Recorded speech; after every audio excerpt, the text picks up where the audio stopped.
মাঠে কিন্তু যৌথ বাহিনী আছেন এখন এবং পুলিশও আছে। তাহলে তারা কেন এই ধরনের ঘটনার সাথে সাথে হস্তক্ষেপ না করে মারামারিটা হতে দিচ্ছে? ভোটের জন্য ভালো না এবং গণভোটের জন্য খুবই খারাপ। নির্বাচনে সহিংসতা হবার একটা সম্ভাবনা থাকে আমাদের মতো এই দেশগুলিতে, কিন্তু সেই সহিংসতা কতটুকু হবে এবং সেই সহিংসতার মাত্রা কোথায় গড়াবে এটা আসলে নির্ভর করে কিন্তু যারা নিরাপত্তা বিধান করেন সেই কর্তৃপক্ষের উপরে। নিশ্চয়ই একজন আর একজন মিলে মারামারি করে এই ঘটনাটা ঘটে নাই, আমি কিন্তু পুরো ব্যাপারটা জানি না, কিন্তু এই ধরনের মারামারি যেটা ঘটে দলীয়ভাবে মারামারি হয়, অর্থাৎ এই পাশে এক দল ওই পাশে এক দল।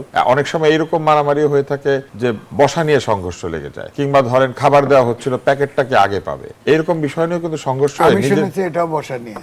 যেখানে এই ধরনের ঘটনা ঘটুক, আঞ্চলিক যে নিরাপত্তা বিধানের জন্য যারা দায়িত্বে আছেন, মাঠে কিন্তু যৌথ বাহিনী আছেন এখন এবং পুলিশও আছে। তাহলে তারা কেন এই ধরনের ঘটনার সাথে সাথে হস্তক্ষেপ না করে মারামারিটা হতে দিচ্ছে? মারামারির শুরুতেই কিন্তু এই ঘটনাগুলি ঘটে যায় না। তো আমার মনে হচ্ছে যে নিরাপত্তা আরো জোরদার করা দরকার। এরকম ঘটনা হতে দেওয়াটা আসলে ভোটের জন্য ভালো না এবং গণভোটের জন্য খুবই খারাপ। কারণ একই দিনে গণভোট হচ্ছে এবং ভোট হচ্ছে। সরকার তো চায় গণভোট সফল হোক, গণভোটে তাদের ইচ্ছা অনুযায়ী লোকে ভোট দিক, কিন্তু এইরকম অবস্থা তৈরি হলে তো মানুষ ভয় পাবে অথবা এক ধরনের বিপরীত প্রতিক্রিয়া তৈরি হবে।